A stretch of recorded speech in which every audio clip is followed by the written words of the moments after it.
Joining us to talk about this is NBC News senior business correspondent Christine Romans, New York Times chief White House correspondent and MSNBC political analyst Peter Baker, Moody's Analytics chief economist Mark Zandi, and Punchbowl News co-founder and MSNBC political contributor Jake Sherman. All right, Christine, the hour is near. You are here.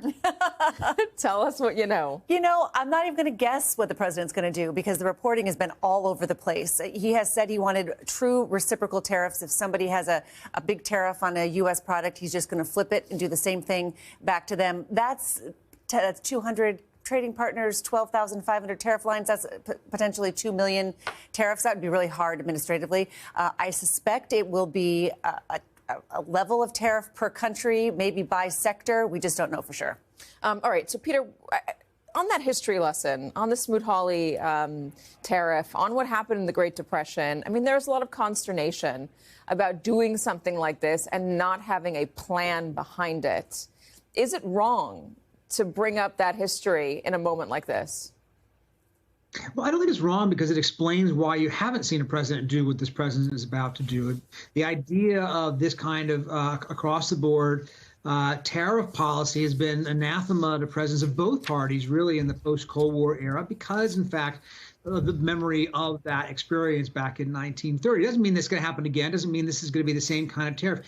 As we just said, we don't even know what kind of tariff it's going to be. We don't know how it'll be applied. We don't exactly know who it's going to be applied to. We don't know how long it's going to be applied to. He says things all the time that don't turn out to be what he ends up doing. He likes being unpredictable. In fact, that's part of his modus vivendi. So he could put on these tariffs today and then a week from now decide, well, I've made my point and take them off, and then it won't be that big a deal. If he leaves them on for years, that's a different thing. We don't know. And so it's hard to make any kind of prediction. It's hard to make any kind of plans. This is why businesses are so uncertain at this point. They're so unnerved because they don't know how to plan for this kind of a policy.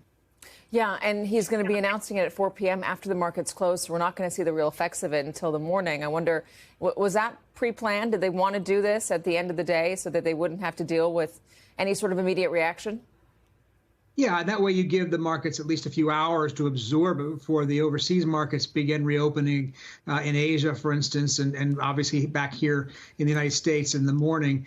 You don't want it to be such an instantaneous kind of reaction that creates either a panic or just volatility of the kind that you might imagine. But that doesn't mean they're not going to be reacting tomorrow. The markets have shown in the last few weeks this is not something they're comfortable with. This is why people who invested in the market the day Donald Trump took office will have lost money because the markets have been going down in the closest correction territory in some cases. So I think that, it wasn't an effort to kind of mitigate any immediate reaction, but that doesn't mean that there won't be a reaction. This administration is banking on the long term, but there was one quote that came out of Congress, Jake Sherman, that I think spoke to the concerns in the immediate term best. This was from Senator John Kennedy. In the long run, it'll probably work, he says. The problem is that in the long run, we're all dead. And so the short run matters. How's Congress reacting? Well, that's quite a quote from the senator from Louisiana. In the long run, we all will be dead. That is true.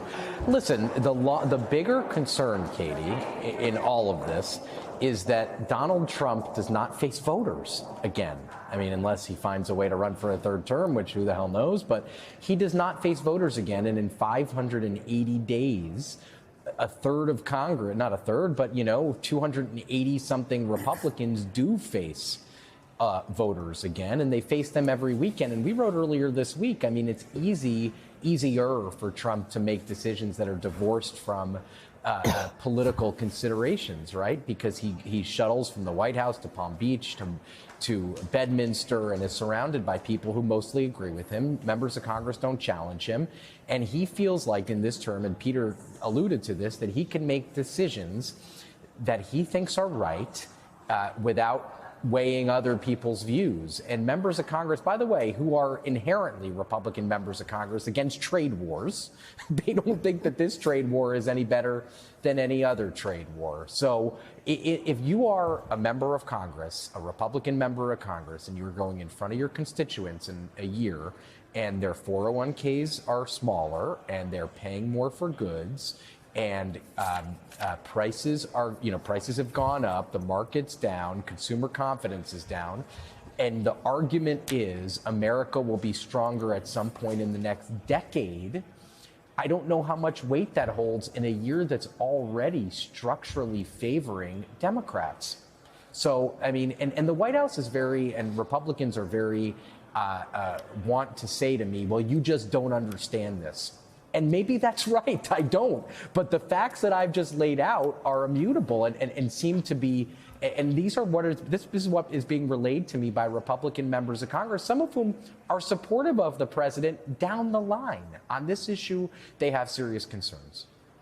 Mark, your name was bouncing around this room a lot yesterday between me and Christine. We were talking about some dire predictions that you were making.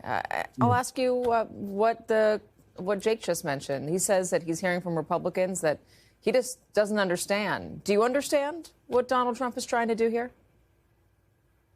No, let me say, Katie, that was a great history lesson. And every time I hear Smoot-Hawley, maybe I shouldn't say this as an economist, I think of Ferris Bueller's Day Off. That was a really, really good movie.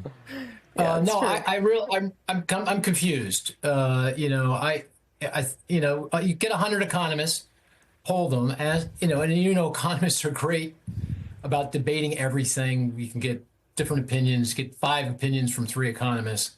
But on tariffs, there's no debate. I mean, we've got a long history. We don't even have to go back to Smoot-Hawley. Just go back to President Trump's first term in those tariffs. The evidence is, quite clear that it's a lose-lose. There's just no winners in a trade war with higher tariffs. American consumers pay a tax on American consumers. It's a very regressive tax. It's the hardest on low and middle income households because they devote a higher share of their budget to imported good. It hurts corporate profits. Lots of businesses use imported goods for whatever it is that they're producing.